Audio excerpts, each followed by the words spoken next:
All right, hello everyone. Welcome back to the StilyoApps channel. I am Ruth, and today I am joined by Harrison Gross, the founder and CEO of Lucid, a smart wearable eyewear brand, which, to be honest, I've had a look at the store and it looks really cool, but we're going to talk about it some more pretty soon. So first of all, Harrison, thank you for joining me today. Yeah, absolutely. Glad to be here. Awesome. So I think just to get started, let's jump in with you just telling us a little bit about the journey of creating Lucid, where the idea came from, and what made you decide to actually start this business.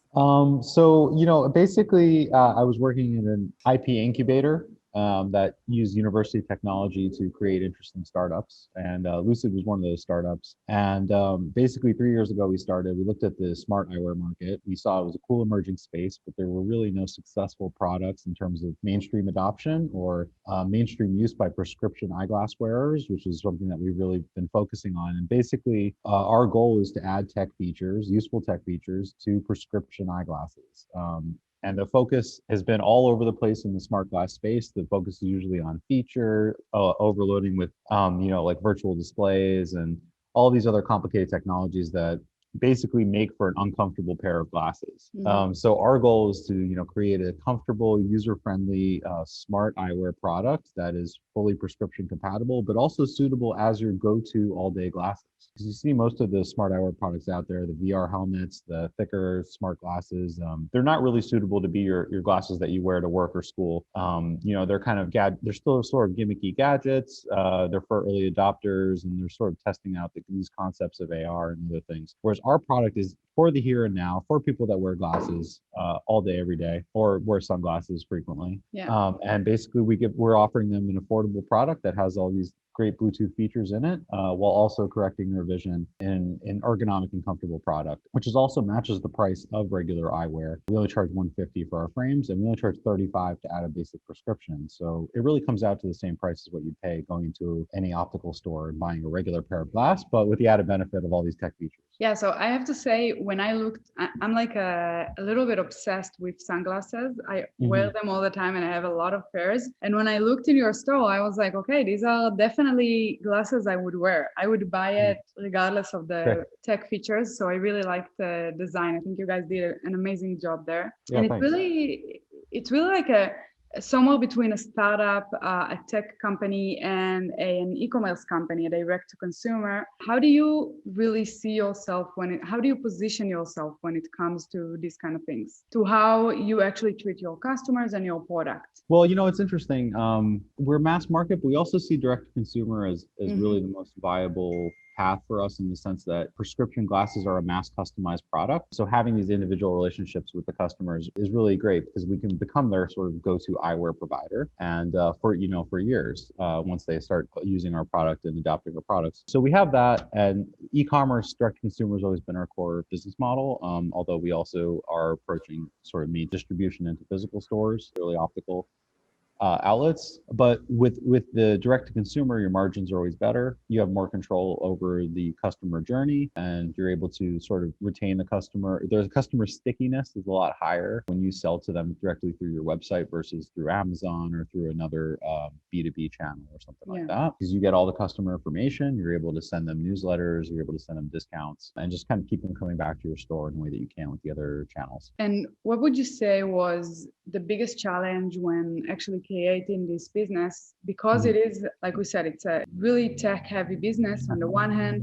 On the other hand, because it's direct to consumer, there's a lot of marketing involved. Yeah. So what was the biggest challenges for you when creating it? So for us, it's multifaceted. It's basically a dual challenge of developing a product that people want in a space that's full of competing products that kind of fall short in one way or another. The other challenge was marketing it, because vast majority of people have never tried any smart eyewear product. They've never tried Google Glass or any sort of audio glass. Creating that need to upgrade in the mind of the consumer to this new tech eyewear format. That's been sort of the biggest challenge on sort of the business side, whereas on the internal side, there's that product development and finally getting to a product that people really want to wear all day has taken 3 years, and essentially 3 lines of Bluetooth eyewear that we developed before this that did okay in the market. You know, we did a couple limited runs and of a few thousand units of these previous products, and people liked them, but it wasn't ready for prime time.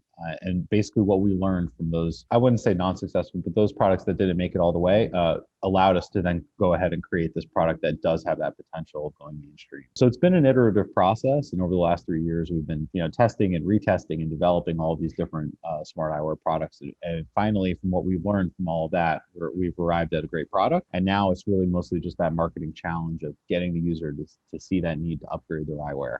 You have a challenge of basically educating the consumers to tell them you need this and this is why you need this, which arguably is one of the more difficult ways to market any kind of product, I think. Yeah, it is. Yeah, because it's necessary. Yeah.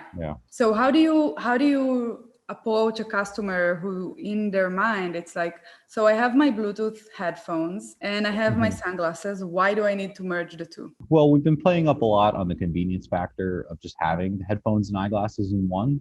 So you don't need to carry headphones anymore. You don't need to worry about losing your AirPods. It's just sort of an inherent convenience factor of no longer needing to carry or buy headphones. And then for those that already wear eyeglasses, we're able to give them this really competitive pricing compared to like, hey, if you're about to go order another pair of regular glasses, we can pretty much match that price and give you all these tech features. So that's been another aspect. And we've really been trying to drive the brand story with influencers in fitness and music and other kind of related verticals. That's another challenge with the product, is that it really sits in so many different categories. It's a wearable, it's eyewear, it's tech, it's a hearable, like, headphones. So it's been a challenge to sort of really define what it is. And we basically cast it as like a lifestyle upgrade for people that wear sunglasses and eyeglasses.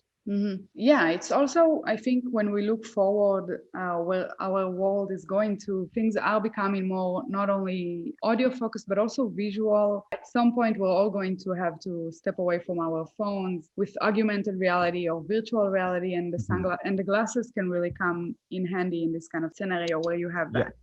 Yeah. Absolutely. I mean, what we're seeing right now is there's already like billions of devices out there that have Siri or Google Voice enabled.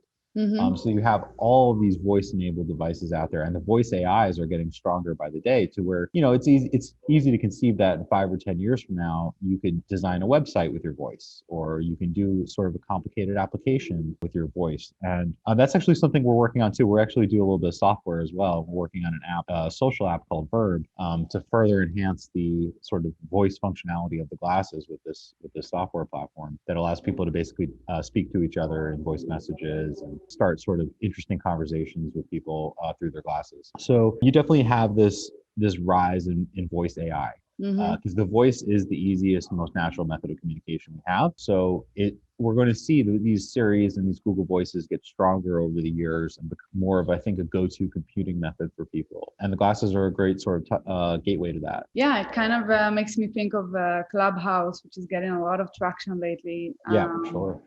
Just with glasses. Okay, so what would you say the main ways and channels are that you guys are marketing your product and promoting it? Well, so everything basically goes out through our Shopify store or Amazon FBA store. We do probably about a third of our volume on Amazon, and then the other 2/3 through Shopify. And pretty much everything goes out through those two channels. We even process our wholesale orders through Shopify, and it just makes it easier from an accounting perspective. And then we also have a crowd fund on Start Engine, which has been a huge driver of traffic to our website. And what we're finding is that after people invest, they'll become a customer, or vice versa. They'll become a customer, they like the product, they go then invest in the company. So we have these like really interesting multiplex ties to our sort of community that goes way beyond just like selling them a product and calling it a day. They have skin in the company, a lot of our customers. So they're vested in our success and vice versa. So it creates like a really interesting community effect, and one that has just built this core cadre of like 5,000 people around the brand that that are just heavily invested in it, physically or virtual, or actually metaphorically invested. But and we also have a lot of affiliate programs as well, referral programs and things like that. So we have ways for people to get involved with the brand, to use the brand to make money with our cash paying affiliate program. And we have this sort of interesting investment opportunity for those that want to invest in wearable startups. So we really have this kind of like, there's like depth to our customer experience that goes beyond just like a checkout. Yeah. We want to build this community around the brand, because that brand loyalty is, I think, very key to our survival in the future. As of course, your Warby Parkers and your Luxotticas are going to come out with competing products in this category. But if we can really build that solid brand loyalty, that will allow the brand to persist for theoretically even decades. Like if you look at some brands like Vans or Supreme New York, they have no tech. They don't even have that great of designers, but they just have this core group of super loyal people to the brand. Under Armour is another good example. There's a couple brands that just have this because of whatever their unique flair or the combination of price and value that they offer, or whatever it is. Or in the case of Supreme, the sort of like luxury, hard to get aspect of it. They were able to build this following that allowed them to persist theoretically decades beyond what they should have. Yeah, I think it's also about the lifestyle. So when you see yourself, part of your identity is basically someone who uses this brand, then you're more likely to buy again and again and stay with it. So I think creating a community is probably the smartest thing today any brand can do to ensure its lifelong success. The problem is that it's not always easy. It's something that I think a lot of brands are struggling with. Yeah, absolutely. Can you share some of the ways that you guys are doing this? Are there any specific tactics that you've seen succeed, or not really? Well, like I said, the crowdfund has been the biggest driver, I think, of this sort of community growth. Things keep popping out. Another thing that we do is we use a platform called Gleam.io. What that is essentially a contest that you can engineer to have the viewers of the contest take certain social actions in exchange for a shot at winning a free product or winning a gift card. So what we do is we run these Gleam contests every 2 weeks. We give away 2 free pairs of glasses, and we drive using a few $100s in Facebook ads. We'll drive people to the contest, and at the end, what we get is a few hundred new emails. And we get usually like 100 to 200 new Instagram followers every 2 weeks. So that's something that we've been doing for like a year. And we built we had to recreate our Instagram because we had an issue with bots. We restarted it about 6 months ago, and we're up to like 2,500 followers just from the Gleam contest. So they're all people that are heavily interested in our products. And additionally, we've grown our email subscribers by a few thousand using this method. So the Gleam has been like the most successful in terms of like attracting like sticky viewers to our newsletter and to our Instagram. Other than that, it's really been mostly the crowdfund, because you have this follow-on benefit of like, you spend all this money on ads driving people to invest in the crowdfund, but they end up trickling through to the website and converting, or they might not be interested in investing, but they'll go buy glasses. And it just creates a huge amount of awareness. So the crowdfunding is basically the first step that you're directing people to, but they find out about you, and if they're excited enough, they might invest. Okay, so you mentioned email marketing. I'm just interested to hear a little bit about some of your favorite apps on Shopify that you're using right now, whatever it is, for email marketing or other things in your store. So we use MailChimp. I've used Constant Contact and Klaviyo in the past. I think MailChimp is better for the price. I think we were getting charged like $200 a month for Klaviyo, and then they had one system error that caused an email to go out with a major typo, and I was like, yeah, that's it for me and Klaviyo. So we moved over to MailChimp. We also use a thing called PushOwl, which lets you send push notifications to visitors of the website. So we have I think around like 2,000 people that have signed up for the push notifications. So as soon as they land on the site for the first time, it's like you can accept or decline. And then from then on, if you've accepted, we can send you direct messages to your browser. So regardless of what website you're on. So that's another thing that we do. And that app is very affordable. It's like $20 a month. And it's just another great way to get some recurring clicks and things like that. But yeah, and then we do a newsletter on MailChimp like once a week. Try not to go too hard with those. I know a lot of companies put them out every day, but I never like seeing a message from a company every day in my mailbox. I'm sure most people don't.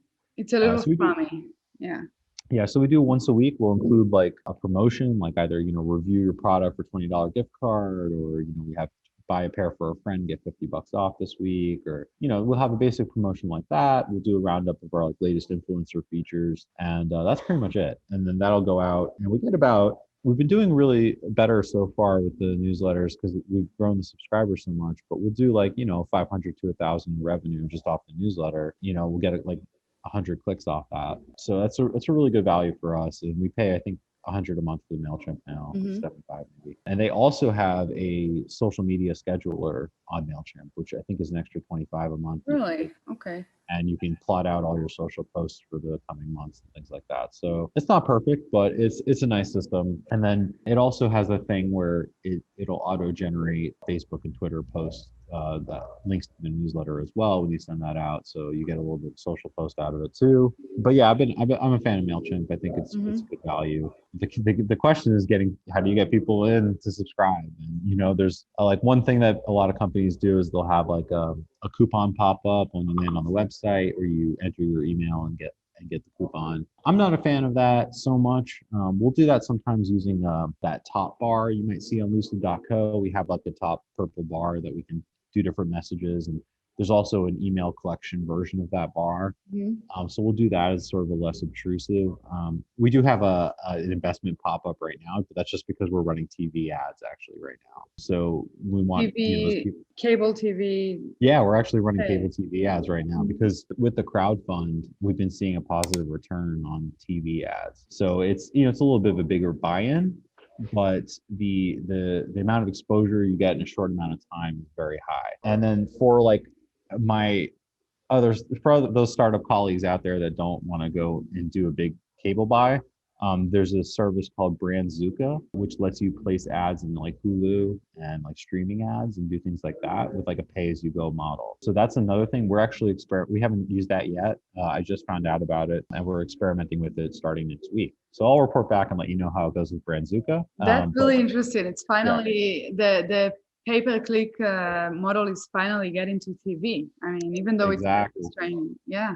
And there's actually there's like, even with the cable ads, because of the set-top box, like the same as like the internet box or something, like there's actually tracking also that you can do on the cable ads now, so you can like see if someone watched your ad and then went to your website and things like that. Obviously, it's much better with the Brandzuka, because I think with the Brandzuka ads, you can actually have like, I don't know if you ever see those ads when you're streaming on your Fire Stick, and you can like click to get a coupon like during the ad. So there's like TV ads like that now, where you can actually use your Amazon remote to interact with the ad and get an email with a coupon, or just go visit the website from your Fire Stick. So there's like some really new interesting thing, and we're just experimenting with those now. So I don't have too much data on like how successful it is. But one thing about the new advertising mediums, like TikTok is another good example, you usually get better pricing per click on the newer mediums, because they're looking to grow their ad base and all of that. So TikTok is another thing that we're looking to break into, although it's a little bit harder because you need that specific type of vertical content to go in the TikTok ads. But that's something that we're looking at trying too, just because the cost per click is a lot lower than Google or. Yeah, but also I think if you have a product that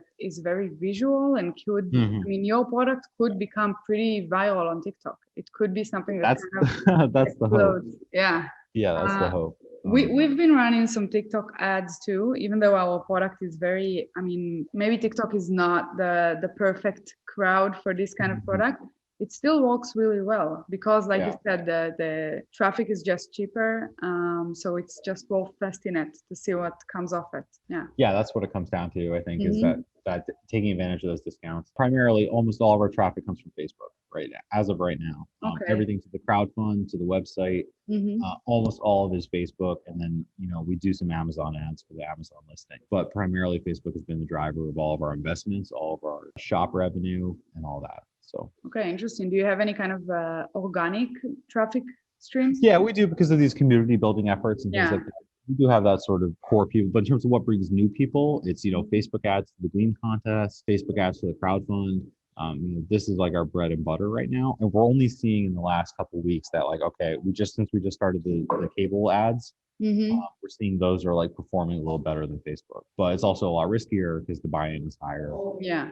The first week we did it, I think we we came back just like a one-to-one return, but now we're in a positive return after the initial learning from that first week. We're using a company called Havas, by the way, to do the TV buys, just for reference for the audience. Havas? Yeah, Havas. Okay. Yeah. All right, that's you're the first person I've spoken to that does e-commerce that actually runs ads on TV. So this is really interesting and unique, I think, compared to what most people do, which is either Facebook or Google PPC. Yeah. Well, I think you have to have the foundation that's to support it. Like we have a nationally recognized brand ambassador, Richard Sherman, who's a football player. So he's front and center in those TV ads. So he's already a recognizable person for let's say anybody that watches football knows who he is, right? Yeah. So we have that element of recognition already with that brand ambassador. And then we also have this like kind of deeper conversion that can happen with the crowd fund. Whereas like, with our product conversion, it's limited to like, $150 to $200 conversion. But with the crowd fund, it can go as deep as they want. So we're counting on those couple deep investments to sort of pick up the slack for all of the rest. So in a sense, like if we were running the crowd fund, I probably wouldn't want to do the TV ads because the actual value of each conversion that we get off of it is theoretically capped out. Yeah. Whereas at the investment, it's much more open-ended. Somebody could come in and put down 5,000 or something. So I think we were sort of more positioned to do, and that's from my research in the startup space. That seems to be the more common trend is that actively crowdfunding companies will think about running TV ads, but just regular D2C businesses aren't really doing that. Yeah. Because you do get a better return theoretically, like 1-to-1 per dollar spend, you're going to get more sales off of the Facebook ad probably, but just because of that, the differences with the crowdfund and stuff, it kind of worked out. I think also you're pretty much a single product store at the moment. Last time I saw you had two types of glasses. So there is only so much as far as customer retention goes that you can get when you have a single product. So obviously, like customer bought once, maybe they'll buy again if they want another pair, but it's not, they're not going to buy every week. Yeah. Well, so glasses, to begin with, glasses are like a once every 2-year purchase. Yeah. What's a little bit different is that like, it's sort of more of a fun product. So people might buy a second style for themselves. It's a very giftable item, so a lot of people do buy it as a gift after they get their pair.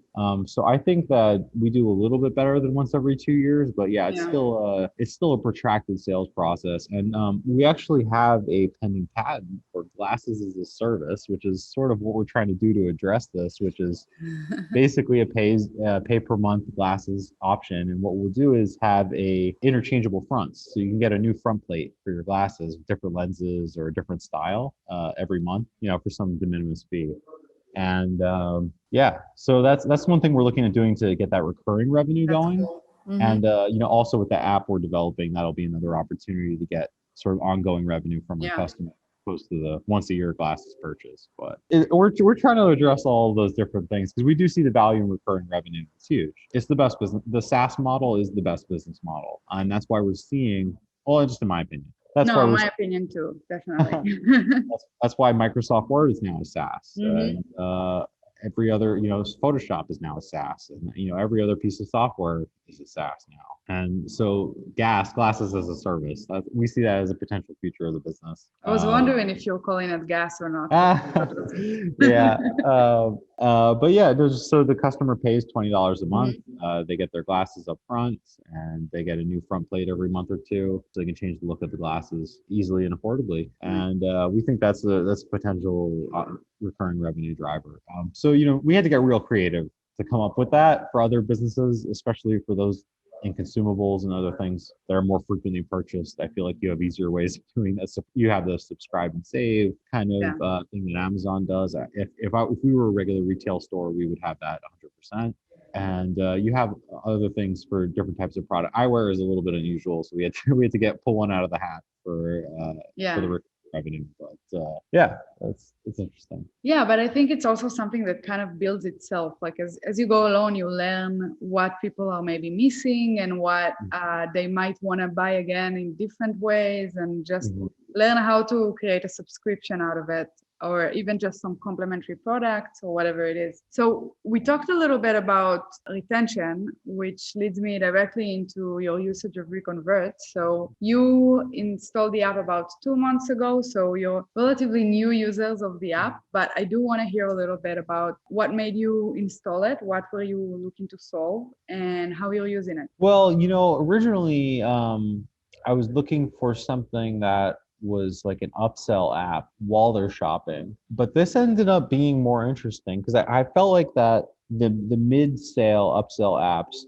might bounce the customer, because like you're coming on kind of strong. There's already some stuff floating around our website. We have the live chat, we have the rewards thing in the bottom corner, we have the messages on top, we have this investment pop. And if you added in this other like upsell pop-up, it was just going to get too overwhelming, I thought. And then we found ReConvert and we're like, okay, this is interesting. It's post-sale. It gives them this limited coupon. And now what we're seeing is that people will go buy the glasses, they get the ReConvert coupon, and then they go back in and they buy some accessories with it. Mm-hmm. So it's become sort of this like normal path of the customer journey, and it seems to be working pretty interestingly well. We're seeing like a pretty good number of customers coming back and making another purchase within 5 minutes, which is definitely something that we've never seen before. So Yeah. it seems to be working and definitely sort of boosting sales by a real percentage. I don't know exactly what that is off the top of my head, but it is helping increase revenues primarily by upselling the accessories. So do you see people buying mostly accessories on the thank you page and not so much the actual glasses? Yeah, usually it seems like not exclusively. I have seen some people go back and use the ReConvert coupon to buy a pair for a friend or whatever. Yeah. But it seems like that's the most logical path, is that like, okay, I got my glasses. Oh, 25% off. All right, let me see what else is in the shop, Yeah. and then they go buy a shirt or, extra lenses or something. So that's pretty much what we're seeing so far. So it's just a little bit extra sales for no extra work. So we're all in. Yeah, that's exactly the idea behind ReConvert. It's to help you maximize on any user that's coming in. You already invested in this customer. They already ideally returned the investment by making a purchase, and now you're just adding on to this purchase some extra revenue. So do you know to tell me what the widgets that are performing the best for you in ReConvert? I saw that you enabled the conversion monster template, which is what we recommend anyone using ReConvert to do, because we already built it to really be optimized for conversions. But have you seen something that you can say, okay, this is the one that works the best? It's the temporary coupon. I'm not sure exactly how you call it, but the pop-up. yeah, after they purchase, they get that 25% off for a temporary window. I guess it's a few hours or something. I'm not sure exactly. My marketing officer actually set up the app, so I've just been watching the results happily. But yeah, that seems to be what people get, that 25% off coupon. They are generally just, I guess, just going through and getting some accessories, because I think it's because of the sort of the time restriction on it. It gives them that fear of missing out, because we send out promos all the time. People don't use them. Sometimes people use them, sometimes people don't. But this is a promo that people use, I guess, because of that fear of missing out, or because of the fact that they just purchased, so they're still kind of in buy mode a little bit on the website, I guess you could say. So it keeps them on the website, because anybody else, any other website, basically, after you buy, you click out. As soon as you get that confirmation, you click out, you're done. This keeps them on the site. Yeah. So that is the major difference, I think, between the other types of upsell apps and things like that happen during the purchase process. This is actually prevents them from bouncing so quickly after they make their purchase, which is great, because then they'll go do some other activities on the site, or click some links, leave their email, whatever. Yeah, and I think your store is a really good example of a high ticket item store. I mean, it's not the highest priced product, but it is high enough that people might not feel comfortable buying another one on the thank you page before they even got the last one. I think it's a really good example for anyone who is selling high ticket items, that just use this to really upsell on a subscription or a service or any kind of complementary product and accessories. So it's great to see that it's working well for you. So I wanted to ask you about the birthdays, because I know that you're collecting birthdays with the birthday widget, and you're using MailChimp. Have you synced the two? Because we do have an integration with them. Oh, no, I wasn't aware of that. I knew that, I thought the birthday thing was associated with our reward app, not the ReConvert app. Okay. Oh, but yeah, I'll that's a great idea. I'd love to send out a birthday coupon or like a little gift card or something Yeah, on the birthdays. That's a great idea. recommended, very, very much recommended. Yeah, we'll do. Let me write that down. I think one last question as far as ReConvert comes is, have you seen anything that you can say other than the converting widgets? Have you seen any widget that you can say, this is something that I love having, whatever it is, like the order tracking widget or the product comments or anything that generates data from the customers? No, again, like we're still fairly new to the Yeah, app, so I yeah, need more time myself to really explore everything that it can do.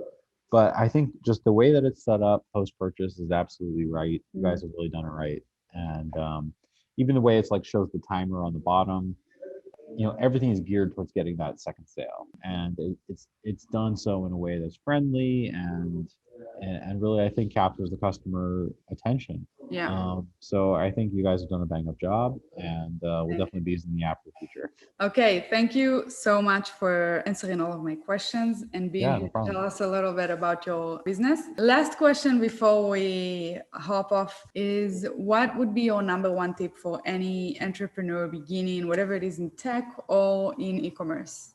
Only even get started on some sort of entrepreneurship or startup idea if you are 100% devoted and really believe that this is your shot at success. And then if you bring that energy to everything you do with that business, it will be successful. But Yeah. if you have doubt or you're not really sure if it's gonna or if you're gonna have the time to devote to it, just back away right now and do something more normal with your time. Yeah, that's It's yeah. yeah, it's not a rational thing. You really just have to.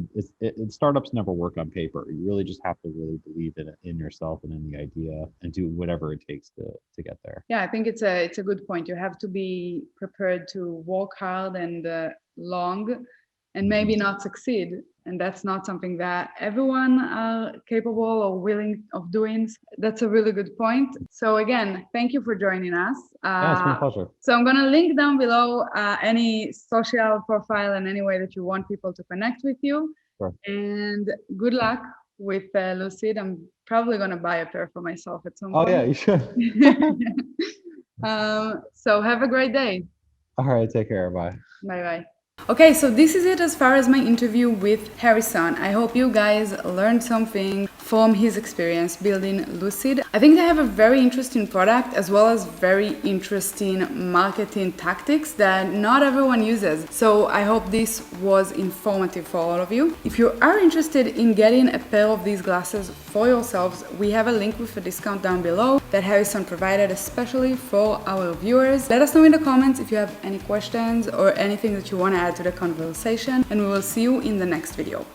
But before I go, do not forget to subscribe and hit the like button so we know that you like this interview and we know to bring you more of these. I will see you in the next one. Have a great day.